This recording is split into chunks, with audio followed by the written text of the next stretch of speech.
This week on Our World with Black Enterprise, we're on location in New York City for an exclusive interview with the legendary Quincy Jones.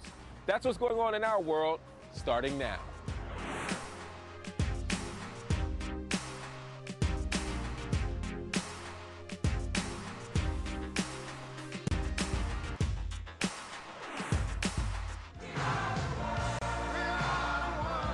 His life's work has taken us to new heights. As a world-renowned musician, TV and film producer, director, record executive, and philanthropist, Quincy Jones is unstoppable. Record of the year is... The Grammy goes to... Quincy Jones and Michael Jackson. Yay! Quincy Jones! Nominated for 79 Grammys, Jones has taken home 27. He was also just honored at the Tribeca Film Festival for a career spanning 60 years. Jones has discovered and worked with some of the biggest stars of all time. I recently sat down with Quincy Jones to talk about his legacy. You've had a career that spans over 6 decades now. You've played with everybody. You've done just about everything.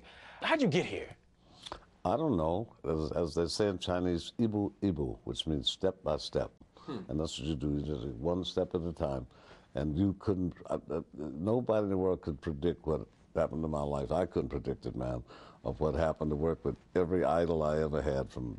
We started at 14 with Billie Holiday. Ray Charles and I came up together, 14 and 16. And Cab Calloway, Jay McShann, Louis, Basie, Duke, Ella Sarah, Ray Charles, Aretha, Paul Simon, Frank Sinatra, Michael Jackson. That's the whole 20th century of black music. Yeah, Ludacris, Kumo D, Heavy D, T.I., Bob, Snoop Dogg, everybody. I think that is everybody. It's incredible, man. But it's a blessing, you know, and I receive it very graciously. I really do, because it's a blessing to get the whole dinner. Yeah. When you got into the music business, or you began as an artist, you know, as playing the trumpet, right? How'd you get your first big break? I wanted to be a gangster till I was 12. Yes, Before music, you wanted to be a gangster. Chicago, yeah. And my dad was a master carpenter in Chicago in the Depression. 5 million black people. And he was a carpenter for the most serious triple OGs on the planet, the Jones Boys. Yeah. Yeah, Chicago, play. No joke, yeah. I got my medals. Switchblade here, 7 years old, ice pick in my head, man.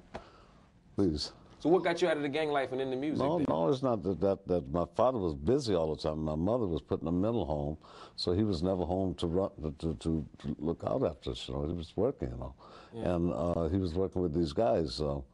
And Capone found out that they started a policy racket in the first black-owned businesses, not 5 and dime stores, and they made $100 million 1 year in the 30s, and that's like $1 billion, you know. Yeah. And he freaked out, you know, and he underestimated them, and he ran them out of Chicago to Mexico. And the next day, my father came and got my brother and I at a barbershop, put us on a trailway bus with him, and went to the Northwest. Seattle. You know? Yeah, thank God. And we're still going to be baby gangsters, right? So doing everything, burning down dance halls and breaking in stores and everything, man. And we broke into an army one week, and we heard they had this lemon meringue pie and ice cream. And so we broke in, ate up all that, and then got tired of full and started to have pie fights. Then we individually inside the place you broke into, y'all still in there. Yeah, we got pie fights, and we were individually breaking into rooms separately, you know. And I broke into this supervisor's room, and I saw a spinning piano over there, and almost closed the door. And thank God, something above said, "Go back in the door, idiot." And I went over to that piano, and I knew when I hit it that was what I'd do the rest of my life. Every drop of blood and my cell in my body could tell me that, you know. And I'd stay after school, played tuba, sousaphone, B-flat baritone horn, E-flat peck horn, French horn, trombones.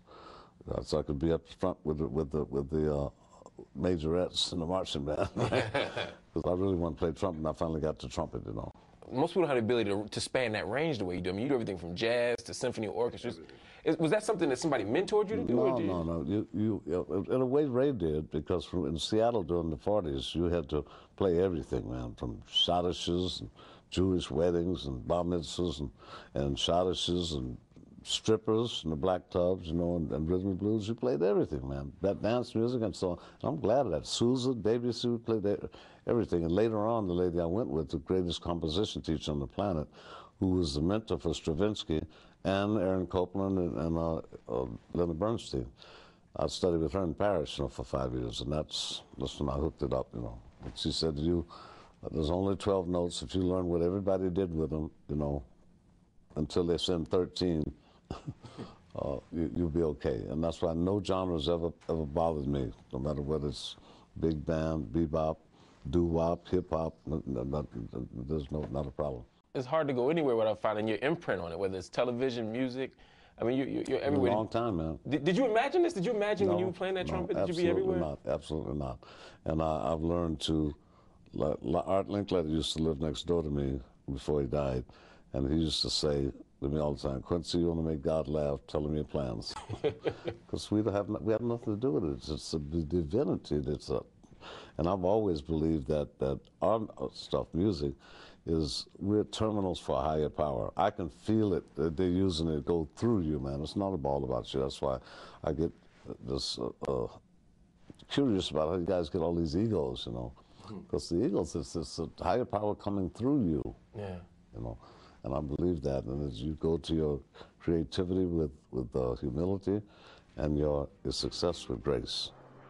We'll be right back.